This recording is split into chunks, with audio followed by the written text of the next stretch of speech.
ओम नमो भगवते वासुदेवाय। आमला की एकादशी, फागुन मास शुक्ल पक्ष की एकादशी, आमला एकादशी। मानधाता जी बोले, हे वशिष्ठ जी, यदि आप मुझ पर प्रसन्न हैं तो ऐसे व्रत की कथा कहो जिससे मेरा कल्याण हो। महर्षि वशिष्ठ जी बोले कि हे राजन, मैं सब व्रतों से उत्तम और अंत में मोक्ष को देने वाला आमला की एकादशी का वर्णन करता हूँ। यह फागुन मास के शुक्ल पक्ष में होती है। इस व्रत के फल से समस्त पाप नष्ट हो जाते हैं। इस व्रत से मिलने वाला पुण्य 1000 गोदान के फल के बराबर है। मैं आपसे एक पौराणिक कथा कहता हूँ, उसे ध्यानपूर्वक सुनिए।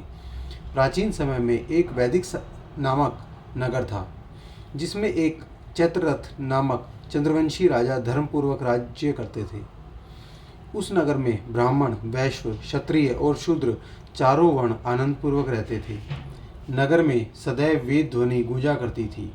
उस जगह पापी, दुराचारी, नास्तिक आदि का कोई स्थान नहीं था। उस नगर के सभी निवासी विष्णु भक्त थे। वहाँ के सब निवासी प्रत्येक एकादशी का व्रत करते थे। एक दिन फाल्गुन मास के शुक्ल पक्ष की आमला एकादशी आई। उस दिन राजा से लेकर प्रजा तक, वृद्ध से लेकर बालक तक सबने हर्ष सहित उस एकादशी का व्रत किया। राजा ने अपनी प्रजा के साथ मंदिर में जाकर कुंभ की स्थापना की और मिलकर धूप, दीप, नैवेद्य, पंचरत्न, छत्र आदि से धात्री आंवला का पूजन करने लगे। वे सब धात्री की इस प्रकार स्तुति करने लगे, हे धात्री, तुम ब्रह्मा स्वरूप हो, तुम ब्रह्मा जी द्वारा उत्पन्न हो और सारे पापों को नष्ट करने वाली हो। तुमको बारंबार नमस्कार है। अब तुम मेरा अर्घ्य स्वीकार करो। तुम श्री रामचंद्र जी के द्वारा सम्मानित हो। मैं आपकी प्रार्थना करता हूँ, मेरे समस्त पापों का हरण करो। रात्रि में सबने उस देवालय में जागरण किया। रात्रि के समय उस समय एक बहेलिया आया। वह महापापी और दुराचारी था। अपने कुटुंब का पालन वह जीव हिंसा के करके किया करता था। वह भूख प्यास से अत्यंत व्याकुल था। कुछ भोजन की इच्छा से मंदिर के एक कोने में बैठ गया। उस समय बैठकर वह भगवान विष्णु की कथा तथा एकादशी का महात्म्य सुनने लगा।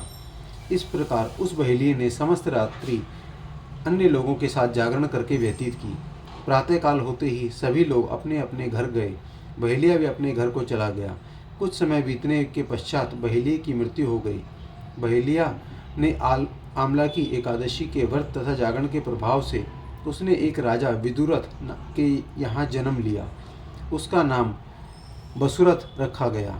बड़ा होने पर वह चतुरंगिनी सेना तथा धन्य धान्य से युक्त होकर 10 सहस्त्र ग्रामों का पालन करने लगा। वह तेज में सूर्य के समान, कांति में चंद्रमा के समान, वीरता में भगवान विष्णु के समान और क्षमा में पृथ्वी के समान था। वह अत्यंत धार्मिक, सत्यवादी, कर्मवीर और विष्णु भक्त था। वह सदैव यज्ञ किया करता था। दान देना उसका नित्य का कर्तव्य था। वह निष्ठापूर्वक अपनी प्रजा का पालन करता था। एक दिन राजा शिकार खेलने के लिए गया। देवयोग से वह राजा दिशा ज्ञान न होने के कारण रास्ता भूल गया। थकान के कारण वह उसी वन में एक वृक्ष के नीचे सो गया। उसी समय पहाड़ी डाकू वहां आए और राजा को अकेला देखकर उस पर मारो मारो का शब्द करके टूट पड़े। वह डाकू कहने लगा कि इस दुष्ट राजा ने हमारे सगे संबंधियों को मारा है तथा देश से निकाल दिया, अतः इसे अब अवश्य मारना चाहिए। ऐसा कहकर वे मलेच्छ राजा पर अस्त्र शस्त्रों से प्रहार करने लगे। उनके अस्त्र शस्त्र राजा के शरीर पर गिरते ही नष्ट हो जाते और राजा को पुष्पों के समान प्रतीत होते थे।